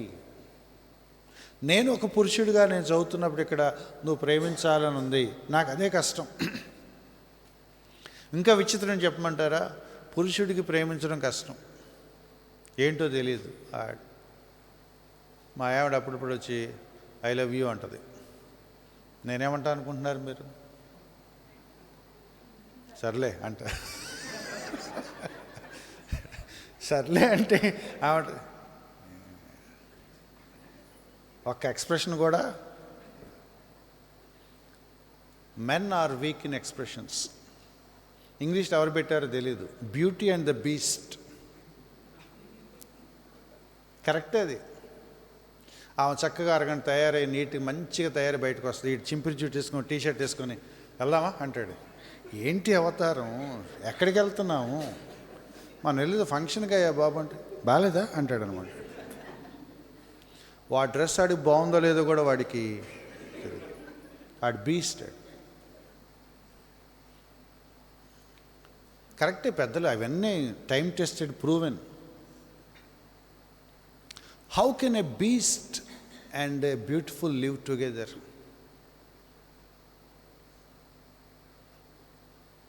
బైబిల్ చాలా విచిత్ర ప్రిన్సిపల్స్ చెప్తుంది. ఆదాము పాపం వల్ల పతనమైపోయిన మానవాళిని రక్షించడానికి యేసుక్రీస్తు వారు వచ్చారు. యేసుక్రీస్తు వారు రక్షించటానికి వచ్చి చేసిన శిలువ యాగాన్ని ఒక ఎనాలజీగా పెట్టుకొని పౌలు భక్తుడు మనకు ఒక సొల్యూషన్ ఇస్తున్నాడు. Like Christ did. క్రీస్తు ఏం చేశాడో పురుషులారా మీరు అది చేయండి, క్రీస్తు ఏం చేశాడో స్త్రీలారా మీరు అది చేయండి. మీరు ప్రేమించండి, మీరు లోబడండి. హౌ క్రైస్ట్ ఒబేడ్ స్టడీ చేయండి. హౌ చర్చ్ ఒబేడ్ స్టడీ చేయండి, you follow it. How Christ loved study చేయి, అది follow. As Christ loved you, as Christ forgive you. ఎన్ని వచనాలు ఉంటాయో, దేవుడు మిమ్మల్ని క్షమించిన ప్రకారం క్షమించండి, ఆయన మిమ్మల్ని ప్రేమించినట్టు మీరు ఒకరినొకరు ప్రేమించండి. ఇది మన జ్ఞానానికి మించింది అయింది, కానీ ప్రాక్టీస్కి మాత్రం దేవుడు అదే పెట్టాడు. నేనేం ఆలోచించుకోవాలంటే I should love my wife, that's the first step. స్త్రీలు ఏం ఆలోచించుకోవాలంటే I should obey my husband, that's the first step. మీకు అర్థమైనా కాకపోయినా అదే అంటున్నాడు ఆయన. ఫైనల్లీ మెట్టుకి మీకు అర్థమైనా కాబట్టి మెట్టుకోడు గుర్తుపెట్టుకోండి, మీలో ప్రతి పురుషుడు తన భార్యను ప్రేమించాలి, భార్య అయితే తన భర్తకు లోబడాలి. అలా చూసుకోండి, you take care of it. నవ్వు 6వ అధ్యాయానికి వెళ్ళక ముందే మీరు ఆలోచించండి, పిల్లలు లవ్ ఎక్కడ నేర్చుకుంటారు?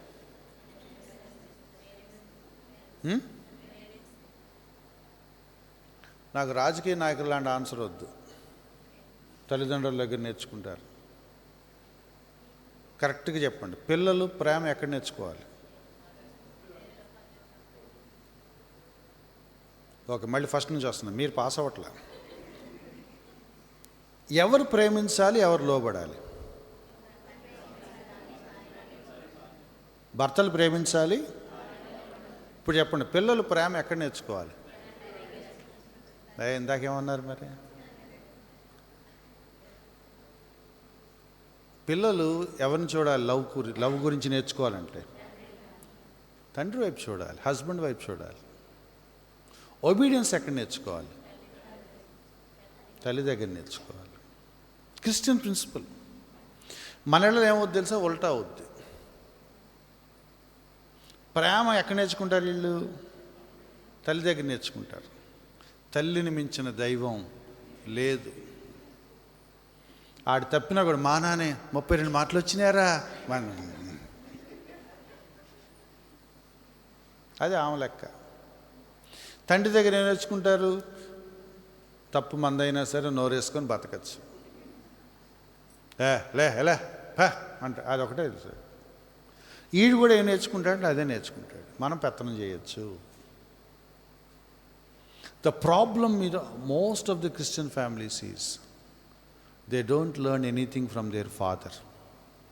పెత్తనం చేయడం ఒకటే నేర్చుకుంటారు తండ్రుల దగ్గర, ఎందుకంటే ఆడు నోరేసుకుని తిరుగుతూ ఉంటాడు. ఆడు నోరేసుకుని బతికినప్పుడల్లా భార్య భయపడాలి, పిల్లలు భయపడాలి. పిల్లలు ఏమనుకుంటారంటే మనకు కూడా ఇంకొక 25 ఏళ్ళు వచ్చే వరకు ఈడు గోల పడాలి, తర్వాత మనం కూడా పెద్దవాళ్ళం అయిపోతాం. అదే ఆడు బాధ. So let us practically think of this. ప్రేమించే భర్త దగ్గర నుంచి పిల్లలు చూసి ఏం నేర్చుకోవాలి? See how my father loves his wife. See how my mother takes care of her husband. Then they will start imitating. నేను మా నాన్నలాగా ఉండాలంటే ఏం చేయాలి? నేను మా అమ్మలాగా ఉండాలంటే ఏం చేయాలి? ట్రాజడీ ఏంటో తెలుసా? Girls are raised by fathers and boys are raised by mothers. అప్పుడేమవుద్ది? ఆడపిల్ల నాన్న దగ్గర అబ్బాయి లక్షణాలు నేర్చుకుంటూ ఉంటుంది, నోరేసుకొని ఎలా అంటూ ఉంటుంది. కూతురు పెత్తనం ఉంటుంది ఇంట్లో. ఈడేం చేస్తూ ఉంటాడు? మమ్మీ చూడు మమ్మీ అనుకుంటూ తిరుగుతూ ఉంటాడు. ఎందుకు? వాళ్ళ అమ్మ దగ్గర తిరుగుతూ ఉంటాడు కాబట్టి.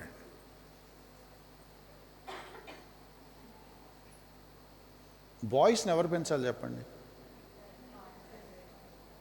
బాయ్స్ని ఎవరు పెంచాలి? మీరు చెప్పండి సార్, బాయ్స్ని ఎవరు పెంచాలి? ఏమైనా ప్రాబ్లం అవుద్దా ఆన్సర్ చెప్తే? ఆలోచిస్తున్నాడు, ఏంట్రా. మీకు నచ్చినా నచ్చపోయినా మనసు చేసుకోండి, బాయ్స్ని ఎవరు పెంచాలి? ఫాదర్ పెంచాలి. అబ్బాయి ఎలా ఉండాలో ఎక్కడ నేర్చుకుంటాడు? ఇంకో పెద్ద అబ్బాయి దగ్గర నేర్చుకుంటాడు. గర్ల్స్ ఎట్లా ఉండాలి ఎవరు నేర్పించాలి? తల్లి దగ్గర నేర్చుకోవాలి. ఈ తండ్రి వస్తాడు, ఏంటి ఏమన్నా మాకు అమ్మాయిని, నువ్వు రానా, ఈడు జరగొడతాడు అమ్మాయిని. ఫెమినిటీ ఎక్కడ నేర్చుకుంటుంది?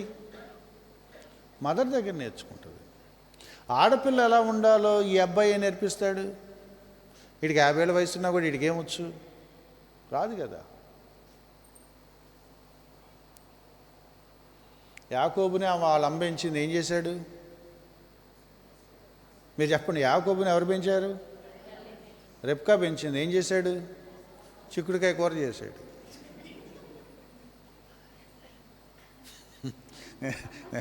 సరదా చెప్తున్నాను కానీ బట్ ఫ్యాక్టే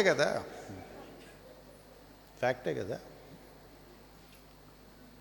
సో నేను ఏం ఎస్టాబ్లిష్ చేయాలని చూస్తున్నానంటే, ఫేజెస్ ఉన్నాయి.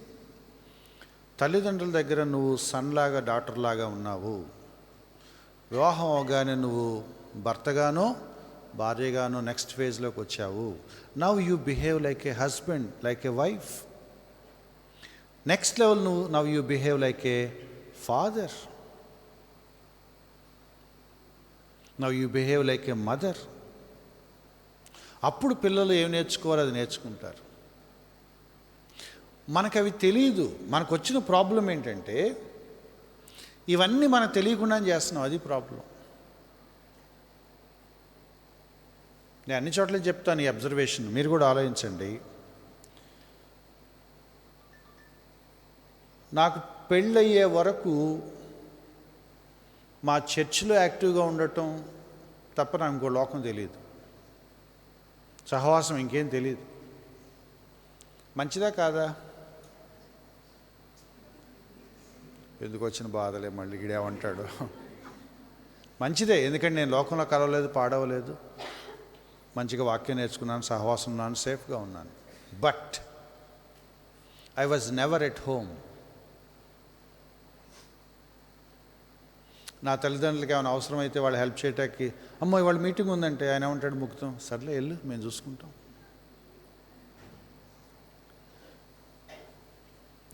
పెళ్ళి అయిన తర్వాత విడిగా మేము విజయవాడ నుంచి ఫ్యామిలీ పెట్టాక నా మనసు ఎట్లా అవుతుందంటే, మా పేరెంట్స్ వైపులో అవుతుంది. ఎంత ఘోరమో తెలిసి ఈ మైండ్.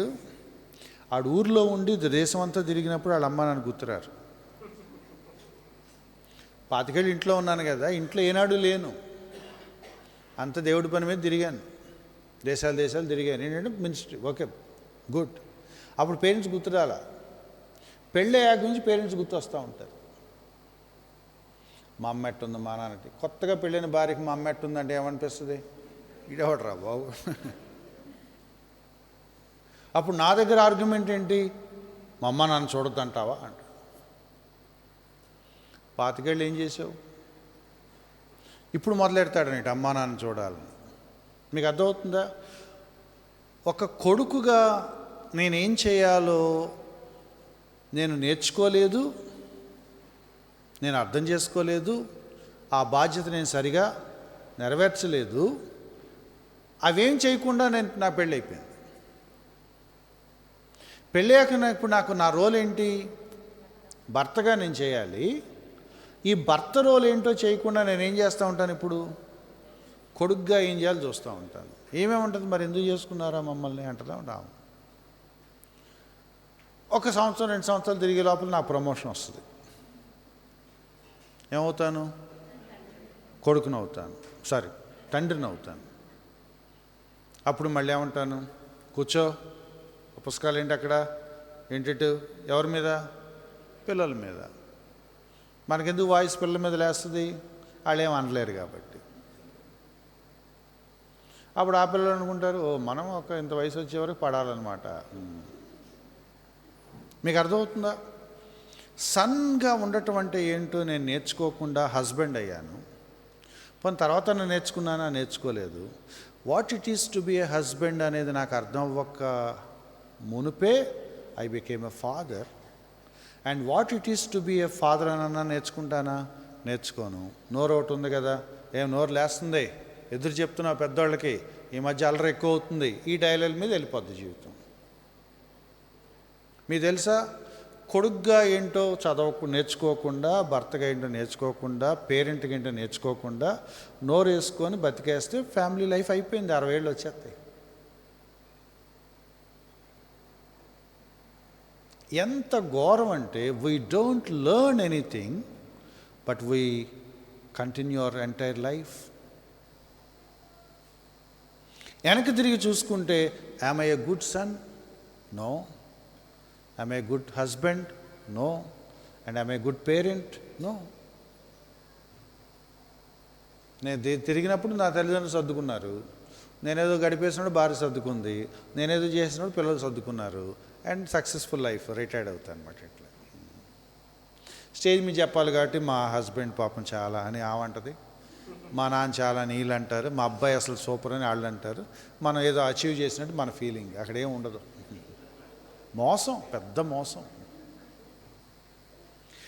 ఒక బిలీవర్ లైఫ్లో ఏమీ నేర్చుకోకుండా ఫ్యామిలీ వెళ్ళిపోతుంది. మీరు అబ్జర్వ్ చేస్తున్నారా? ఏమీ నేర్చుకోకుండా 60 సంవత్సరాల లైఫ్ వెళ్ళిపోతుంది, Christian life, particularly family life. And how can you call it a Christian family? Husband నేర్చుకోడు, వైఫ్ నేర్చుకోదు, పిల్లలు వస్తారు, పిల్లలు నేర్చుకోరు, ఆ జనరేషన్ వెళ్ళిపోద్ది. But we simply call ourselves Christian family. నేర్చుకోకుండా ఏమీ చేయలేము. నామకార్థంగా క్రైస్తవ కుటుంబంలాగా నామినల్గా వెళ్ళిపోద్ది, కానీ నేర్చుకోకుండా ఏం చేయలేము. నేర్చుకోవాలి. అందుకు ఆరాధ్యాన్ని చెప్తున్నాడు, తల్లిదండ్రులారా మీ పిల్లల కోపము రేపక. పిల్లలతో ఎలా హ్యాండిల్ చేయాలో కూడా అడిగి రాదనమాట. వాళ్ళని ప్రభువు శిక్షణలోను బోధలోను పెంచండి. నీ గోల్ ఏంటంటే పిల్లలు కూర్చోబెట్టి దేవుడికి సంబంధించి ఇన్స్ట్రక్షన్స్ ఇవ్వాలి. బాబు ఇది this what the Bible says. నువ్వు దేవుడి గురించి నీ పిల్లలకి ఏమీ నేర్పించకుండా, ఏమి ఇన్స్ట్రక్షన్స్, క్రిస్టియన్ ఇన్స్ట్రక్షన్స్ ఇవ్వకుండా నువ్వు ఎట్లా పెంచినా కూడా that is not at all parenting. ఇవన్నీ ఫేజెస్ అన్నమాట. ఏమి నేర్చుకోకుండా పెళ్ళి అయిపోద్ది, ఏమి నేర్చుకోకుండా పిల్లలు పుట్టేస్తారు, ఏమి నేర్చుకోకుండా ముసలోడు అయిపోతాం. That's the tragedy of most of the Christian families. అందుకే ఆయన ఏమంటున్నాడంటే, you begin with this principle. పురుషులైతే మీరు ప్రేమతో స్టార్ట్ చేయండి, స్త్రీలారా మీరు ఒబీడియన్స్తో స్టార్ట్ చేయండి, and see how God takes it to next level. పతనం అయిపోయిన మానవాళికి యేసుక్రీస్తు వారు ఇచ్చే ఒక శాంక్టిఫైడ్ ప్రిన్సిపల్ ఏంటంటే ఎఫిషియన్స్ 5. ఆదామవ్వలు దేవుడిచ్చిన కుటుంబ వ్యవస్థని డిస్ట్రాయ్ చేశారు. ఆ డిస్ట్రాయ్ చేసిన ఫ్యామిలీని మళ్ళీ రెస్టోర్ చేయటానికి దేవుడిచ్చే ప్రిన్సిపల్ ఏంటో తెలుసా? Men should love and women should obey. వైకి ఆన్సర్ ఏమి లేదు. This how the saviour laid a principle. రక్షకుడు తయారు చేసిన ఒక ప్రిన్సిపల్. నేను సంఘం మాకు ఒక రిలేషన్ ఉంది, ఆ ఎనాలజీతో చెప్తున్నాను, మీరు కూడా ఇలా చేయండి. So then I started learning. నేను ఇప్పుడు ఏం చేయాలంటే కంప్లైంట్స్ వద్దు, పంచాయతీలు వద్దు, గొడవలు వద్దు. I should accept that I have never learn what it is to B a husband. I should learn from even now. 2007లో 2008లోనూ మొదలుపెట్టాను మళ్ళీ చదువు. What it is to be a husband. ఎక్కడో చోట స్టార్ట్ చేయాలి కదా, అది వాల్యూ లేదు. ఇంగ్లీష్లో ఎవరో అన్నారు, బాగా అన్నారు, begin from the beginning, start from the starting. What it is to be a husband, what it is to be A wife. ఒక భర్తగా ఉండాలంటే నేనేం చేయాలి? మళ్ళీ స్క్రిప్చురల్ దగ్గర నుంచి స్టార్ట్ చేయాలి. And the first step is I should love my wife. Unconditional love. ఆమె నాకు నచ్చినట్టుగా ఉండదు, బట్ నేనేం చేయాలి? ప్రేమించాలి. ఆమె నన్ను ఇసుకిస్తుంది, ఏం చేయాలి? ప్రేమించాలి. ఆయన నిన్ను బాగా ఇబ్బంది పెడతాడు, ఏం చేయాలి? నేను ఐ ఒబే హిమ్. విసిగిస్తాడండి బాగా, okay, it's okay, but I obey him. అస్సలు ప్రేమించడండి, okay, but obey him. We don't know the wisdom of God behind this principle, but this is God given principle. ఇది మీకు నచ్చకపోవచ్చు, బట్ దీన్ని మీరు accept చేయకుండా మీకు వేరే ఆల్టర్నేటివ్ కూడా ఏం లేదు. I have no other good news for you. ఇది మీకు నచ్చకపోతే పలానా పని చేయండి అంటాక నాకు ఆల్టర్నేటివ్ కూడా లేదు. Either you do this or you do this, అంతే. ఇక లేవు, ఒకటే ఆప్షన్ నీకు. దీనికి you make up your mind. Commitment to love, commitment to obey.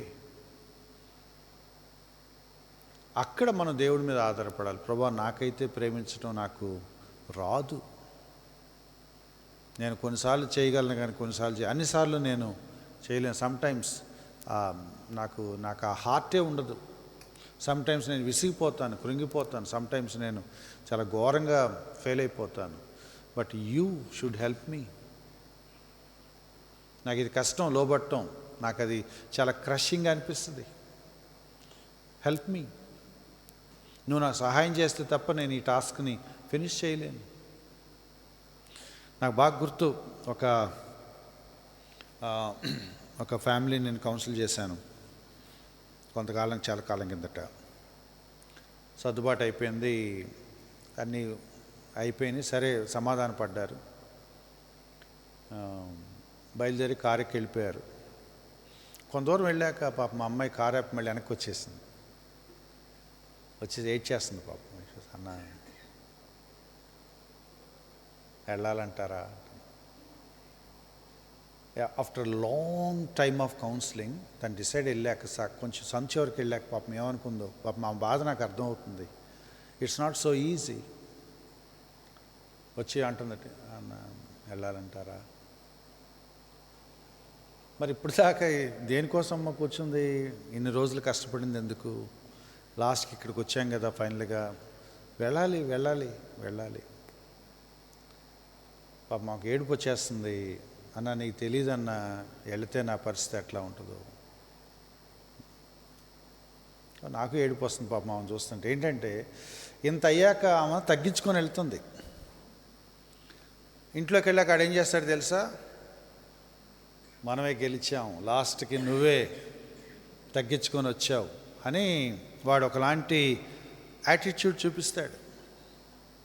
నీకు తెలీదని వెళ్ళాక వాడు అసలు ఎంత విజయ గర్వంతో ఉంటాడు.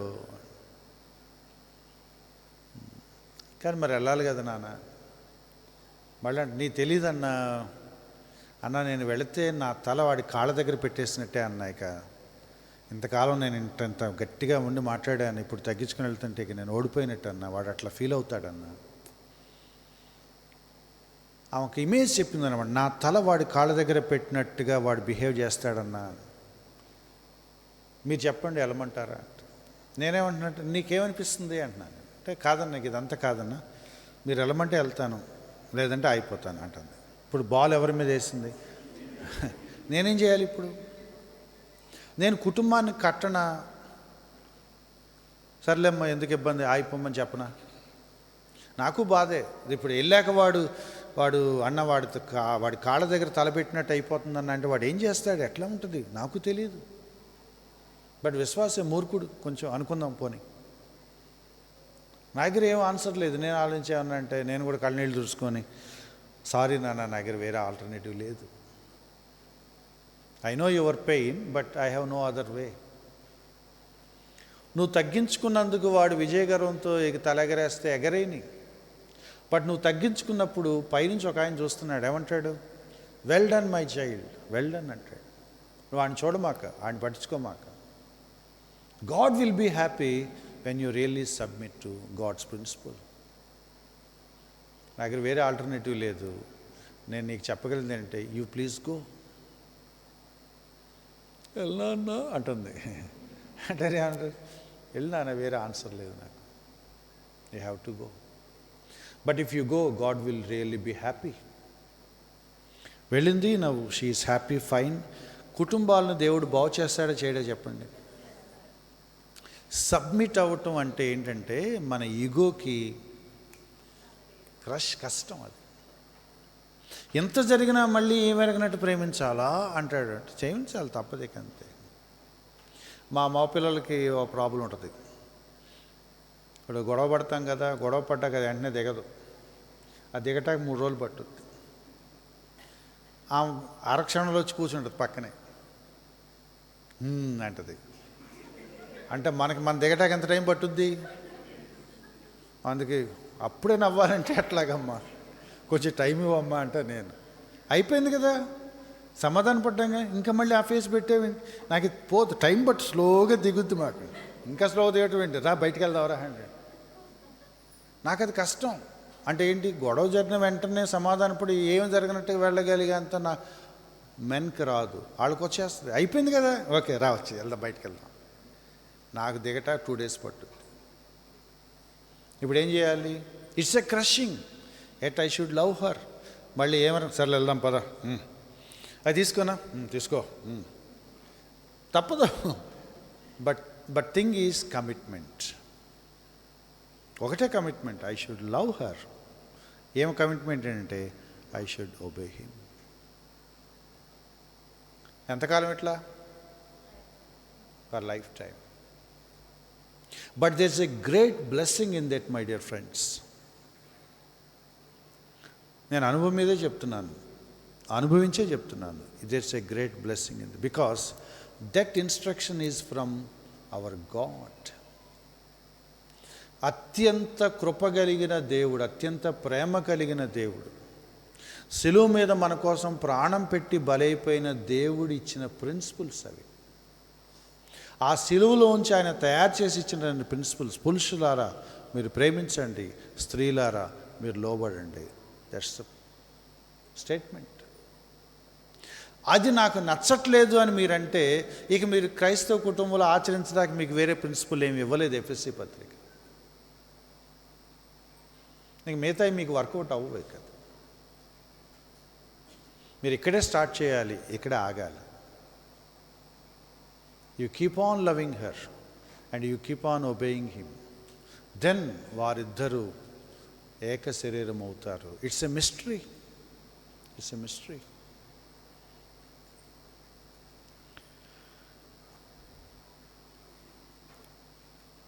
ఇరవై 29:30.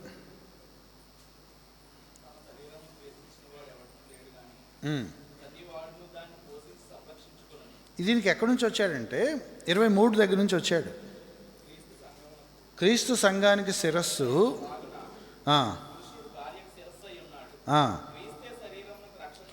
ఇక్కడ ఒక పోలిక పోల్చాడు.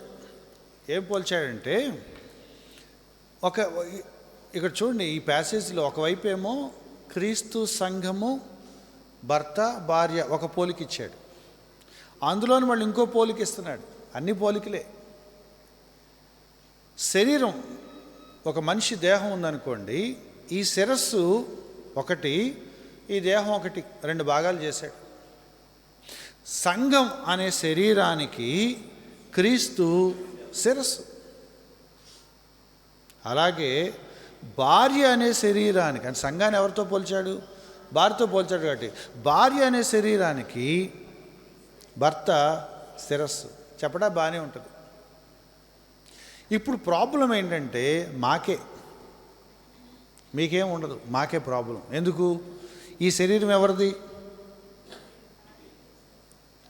పోనీ ఎలా అందాం, భార్యకి భర్త శిరస్సు, శిరస్సుకి భార్య శరీరం. ఇప్పుడు ఇది మాట్లాడుతున్నాడు అనమాట. ఇప్పుడు నేనేం ఆలోచించాలి? ఇది ఎవరు? భార్య. మళ్ళీ అడుగుతున్నాను, ఇది ఎవరు? నా శరీరం. అదవుతుంది కదా. నా భార్య ఎవరిప్పుడు? నా భార్య ఎవరు? మనసు రావట్లేదు, చూసారా? నా భార్య నా శరీరం అని అనుకోవాలట. నా భార్య నా శరీరం. నేను రోజుకి ఎన్నిసార్లు స్నానం చేయాలి? మామూలు శరీరం గురించి మాట్లాడుతున్నాను. కనీసం ఎన్నిసార్లు చేయాలి?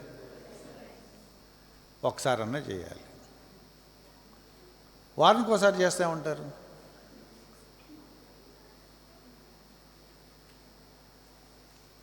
ఈ బాడీ కేర్ ఎవరు తీసుకోవాలి? నా పర్సనల్ బాడీ కేర్ ఎవరు తీసుకోవాలి? నేనే తీసుకోవాలి. అది మాట్లాడుతున్నాడు. You consider your wife as your body and you take care of her as you take care of your own body.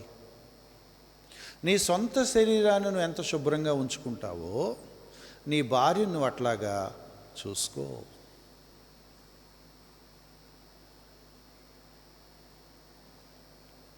అది పెద్ద టాస్క్. భార్యను ఎట్లా చూడాలి నేను చెప్పట్లేదు. మళ్ళీ ఈడు వచ్చి ఏదో చెప్పాడు అబద్ధ బోధకుడు అని మీరు అనుకుంటారు. అక్కడ ఉందే చెప్తున్నాను బాబు. నేను 28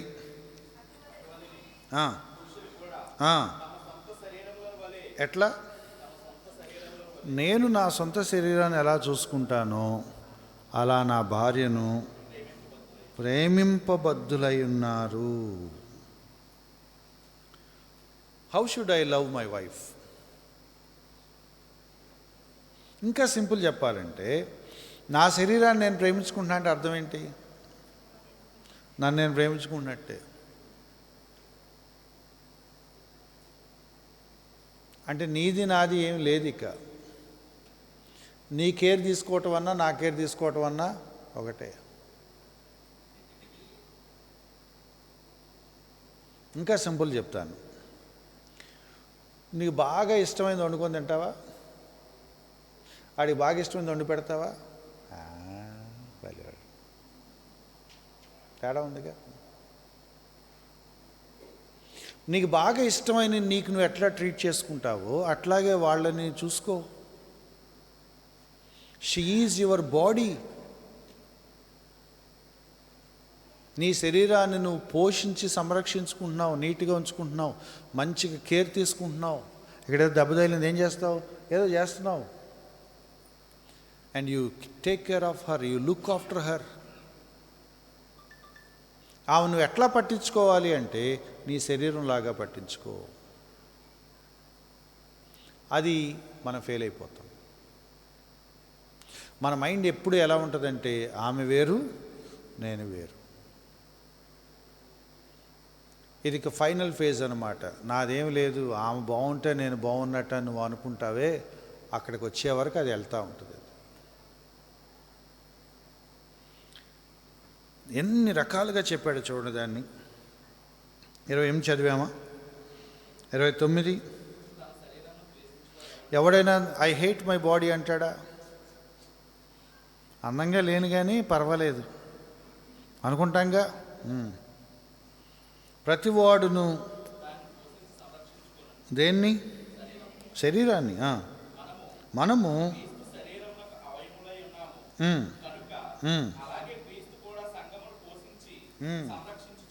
సేమ్ ఎనాలజీ. యేసుక్రీస్తు వారు తన సంఘం అనే శరీరాన్ని ఎట్లాగైతే పోషించి సంరక్షిస్తున్నాడో అలాగే మీరు కూడా మీ శరీరమైన మీ భార్యల్ని జాగ్రత్తగా చూసుకోండి. సంఘం శిరస్సును ఎట్లయితే గౌరవిస్తుందో, ఎవరు క్రీస్తుకి ఎలా లోబడుతుందో అలాగే మీరు కూడా మీ శిరస్సు అయిన మీ భర్తను అట్లా చూసుకోండి. వేరే రూల్స్ ఏమి లేవు మనకి. ఇక్కడి నుంచే వస్తుంది అంతా. ఇది కూడా మళ్ళీ ఒకటే. క్రీస్తు ప్రేమించి సంరక్షిస్తాడు, సంఘం లోబడి ఆయనను గౌరవిస్తుంది. వీటి వెనకాల దేవుడి జ్ఞానం ఉంది. నేను మళ్ళీ చెప్తున్నాను. వీటిని మీరు క్వశ్చన్ చేయాల్సిన అవసరం లేదు. మీకు అర్థం కాకపోయినా అర్థం కాకపోయినా దేవుడు మనకిచ్చిన ప్రిన్సిపల్ ఇదే. దేవుడి మీద మీకు విశ్వాసం ఉంటే, దేవుడి జ్ఞానం మీద మీకు విశ్వాసం ఉంటే ఈ సూత్రం వెనకాలన్న జ్ఞానాన్ని మనం నమ్మాలి. ఒబీడియన్స్ ద్వారా ఏమైనా వస్తుందా? వస్తుంది. యేసుక్రీస్తు వారి ఒబీడియన్స్ ద్వారానే మనకు రక్షణ వచ్చింది. నేను లోబట్టం ద్వారా చాలామందిని గెలుచుకోవచ్చు, నా కుటుంబాన్ని బాగు చేసుకోవచ్చు. లోబడటం అంటే ఓడిపోయినట్టు అని అనుకోవద్దు. ఎవరు మనకు రాంగ్ నోషన్ వేశారు. లోబట్టం అంటే చీప్ కాదు. లోబట్టం అనేది ఒక దైవికమైన గుణం, యేసుక్రీస్తు వారు చేసి చూపించిన గుణం. అది అందరికీ చేత కాదు. It's a divine quality. నేను సాత్వికుడను, దీన మనసు గలవాడను, మీరు నా యొద్ద నేర్చుకోండి. ఏం నేర్చుకోవాలి? అది చీప్ కాదు, అది గొప్ప క్వాలిటీ. అది సాత్వికులు ధన్యులు, యేసుక్రీస్తు వారు చెప్పిన మాట అది. ప్రేమించటం దైవికమైన గుణమే, లోబడటం కూడా దైవికమైన గుణమే. రెండింటినీ తన జీవితంలో ఆచరించి చూపించిన మన ప్రభు. సంఘం కూడా అదే ఇమిటేట్ చేయాలని కోరుకుంటున్నాడు. మనం కూడా అదే చేయాలని కోరుకుంటున్నాడు. ఈ ప్రిన్సిపల్స్ వెనకాలన్న దేవుని విజ్డమ్ని మీరు అసలు క్వశ్చన్ చేయొద్దు. దాని వెనక దేవుడికి ఒక పర్పస్ ఉంది. Men should love and women should obey. అది మీరు ఎంత క్విక్గా మీ హృదయంలోనికి తీసుకొని యాక్సెప్ట్ చేస్తారో అంత సేఫ్గా ఉంటారు. అది మీరు ఎంత స్ట్రగుల్ అవుతూ ఉంటారో ఆ స్ట్రగుల్ అవుతూనే ఉంటారు. No other way. రోజుకోసారి అనుకోవాలి, I should love my wife, I should obey to my husband. మళ్ళీ చెప్తాను, అది ఈజీ కాదు. అది ఈజీ కాదు. మనమే నెట్టుకుంటూ ఉండాలి, చేస్తూ ఉండాలి, దేవుడి మీద ఆధారపడాలి, దేవుడి సహాయం అడగాలి. For the sake of our family, for the sake of our children, we should practice this. No other way. ఇప్పుడు ఇటు వద్దాం, నా టైం అయిపోయింది. ఒక వచనం చూపించి నేను క్లోజ్ చేస్తాను. ఆదికాండంకి వద్దాం. ఆదికాండం 3వ అధ్యాయం. ఇందాక ఏదో ఒకటి వదిలేసాం కదా, అది కూడా చదువుకొని ఫినిష్ చేద్దాం. ఆదికాండం 2వ అధ్యాయం. ఆదికాండం 2వ అధ్యాయం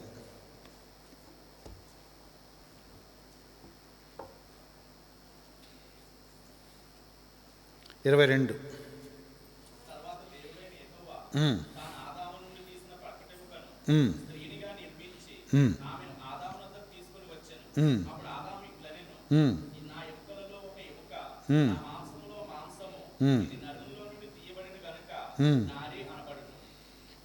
భార్య శరీరం, భర్త శిరస్సుని ఎందుకన్నారు? ఇదే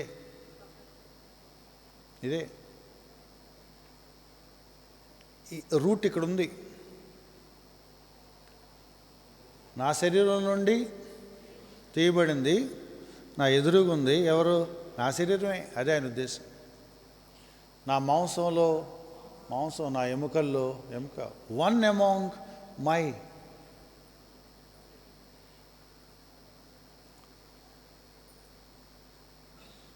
నా లోపల ఇక్కడ ఉండాల్సింది ఇప్పుడు ఎదురుగా ఉంది, నా ఎదురుగా ఉంది. She is mine, my body.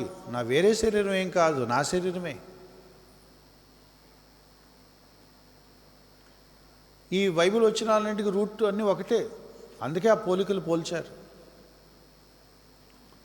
నా లోపల ఉండే ఒక చిన్న పార్ట్ ఇప్పుడు ఎదురుగా మళ్ళీ పెద్ద రూపం ధరించి ఎదురు నిలబడుతుంది. చూడగానే గుర్తుపట్టేశాడట. ఆదాముకి దేవుడు ఆ జ్ఞానం ఇచ్చినట్టున్నాడు. మంచి పోయిటరీ లాగా మాట్లాడేస్తున్నాడు. నా ఎముకల్లో ఒక ఎముక, నా మాంసంలో మాంసం. నేనే ఇంకొకలాగా ఎదురు నిలబడి మాట్లాడుతున్నాను. నా లోపల నుంచే వచ్చావు, మై బాడీ. అది ఆయన ఉద్దేశం.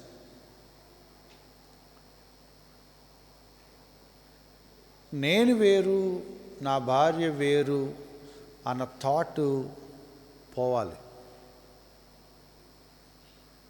అది పోయే వరకు మీరు నలగాలి, ప్రార్థన చేయాలి, అడగాలి, ఏదో డూ సంథింగ్. మేము వేరు అనే నోషన్కి వెళ్ళొద్దు. అది ఎంత త్వరగా పోతే అంత సేఫ్గా ఉంటాం. 2 సెపరేట్ బీయింగ్స్ అనే థాట్ నుంచి బయటకు వచ్చేయాలి.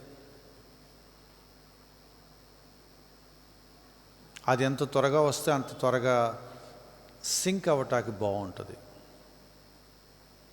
నేను ఎక్స్క్లూజివ్గా క్రిస్టియన్ విశ్వాసుల కుటుంబాల గురించే మాట్లాడుతున్నాను. బయట కుటుంబాలకి వర్కౌట్ అవుతాయి లేదో నాకు తెలియదు. This is meant for believers. Bible రాసిన పద్ధతి మాట్లాడుతున్నాను. Me and my wife are not separate, we both are one. మేమిద్దరం కలిస్తేనే ఒకటి. ఏక శరీరం అంటే ఏంటి? One body. శిరస్సు ఒకళ్ళు. కంప్లీట్ పిక్చర్ ఎప్పుడు వస్తుందంటే మేమిద్దరం కలిసినప్పుడే. ఈ బాడీ లేకుండా దీనికి వాల్యూ లేదు, దీనికి లేకుండా బాడీకి వాల్యూ లేదు. ఈ రెండు కనెక్ట్ అయ్యి ఎవరి పనులు వాళ్ళు చేస్తూ ఉంటారు. శిరస్సు చేసే పనులు శిరస్సు చేస్తూ ఉండాలి, శరీరం చేసే పనులు శరీరం చేస్తూ ఉండాలి. అప్పుడు కలిపితే వన్ పర్సన్. ఇవి మన వివాహ వ్యవస్థకి వెనక పునాదులు లాంటి సత్యాలు. క్రైస్తవ వివాహ వ్యవస్థకి ఇవి మనకు అర్థమైతేనే మనం వాటిని ప్రాక్టీస్ చేయటానికి కొంచెం మనసు వస్తుంది. మనం ఏం చేస్తామో తెలుసా? క్రైస్తవ పద్ధతిలో వివాహం చేసుకుంటాము, ప్రమాణాలు చేస్తాము, బైబిల్ పట్టుకుంటాము, లేకపోతే వెస్ట్రన్ కల్చర్లో రింగులు మార్చుకుంటాము, వేయిలు వేసుకుంటాము, ఫ్లవర్ బొకే పట్టుకుంటాము. We do many things. కానీ పెళ్ళైన తెల్లారి నుంచి కుటుంబాన్ని నడుపుకునేటప్పుడు, వివాహాన్ని నడిపే సూత్రాలు ఏవైతే ఉంటాయో అవి మళ్ళీ సొసైటీ నుంచి అరువు తెచ్చుకుంటాం మనం. భార్యను ఎలా కంట్రోల్ చేయాలో ఎవడో చెప్తూ ఉంటాడు వీడికి. అట్లా చేయి, మాకు ఎట్లా చేయి అంటూ ఉంటాడు. భర్తను ఎట్లా కంట్రోల్ చేయాలో ఏమికెవరో చెప్తూ ఉంటారు, ఆమె అది పాటిస్తూ ఉంటుంది. బిబ్లికల్ ప్రిన్సిపల్ ఉండదు. Though they call themselves a Christian family, they follow worldly methodology. అందుకు మన ఫ్యామిలీస్ డిస్టర్బ్ అయ్యేది. Christian family, Christian principles, no other way. దేవుడు రాసిన ప్రిన్సిపల్స్ని మనం నమ్మి, ఇంతకంటే గొప్ప ప్రిన్సిపల్ కుటుంబానికి లేదు అని మీకు అనిపిస్తే దాన్ని మీరు ఆచరించాలని మీరు కమిట్ అయితే తప్ప దాని రిజల్ట్ మీరు చూడరు. నేను క్లోజ్ చేసే ముందు అడుగుతున్నాను, ఇది అడగకూడదు కానీ అడగాల్సి వస్తుంది. ఎంతమంది నమ్ముతారు భర్తలు ప్రేమించి భార్యలు లోబడితే వర్కౌట్ అవుద్దని? చూసారా? మో ఇప్పుడు ఇక అంటే ఇప్పుడు అది చేయాలా? మీరు బాధపడినా నేనేం పట్టించుకోను, మీకు వేరే సూత్రం లేదు. ఒకటే principle, men should love and women should obey. ఇదే పని చేస్తుంది, ఇది తప్ప ఇంకేది పని చేయదు. పని చేస్తున్నాడని చెప్పినా కూడా చెప్పండి, అబద్ధం నమ్మాకండి. ఈ సూత్రం నేను మీకు ఇవ్వలేదు. ఒకరోజు ఒకడు వచ్చాడండి, ఆ రోజు నుండి జీవితం అల్తలాకుతలం అయిపోయిందండి, ఆడు చేశాడు ఈ జీవితం అనమాకండి. మీరు నన్ను తిట్టుకున్నా కూడా పర్లేదు. The principle is from Bible. పురుషులారా డూ దిస్, స్త్రీలారా డూ దిస్. Final statement. దానికి ఎంత త్వరగా మన మనసులు అయ్యి, ప్రభా నువ్వు చెప్పిన ప్రిన్సిపల్ నేను పాటిస్తాను అని మీరు సరెండర్ అయితే అంత త్వరగా మన జీవితాలు బాగుంటాయి. అక్కడే స్ట్రగుల్ అవుతూ ఉంటే అలా స్ట్రగుల్ అవుతూనే ఉంటాం. రెండే క్రిస్టియన్ ఫ్యామిలీ అంటే రెండు మాటలు, love and obey. Thank you. God bless you.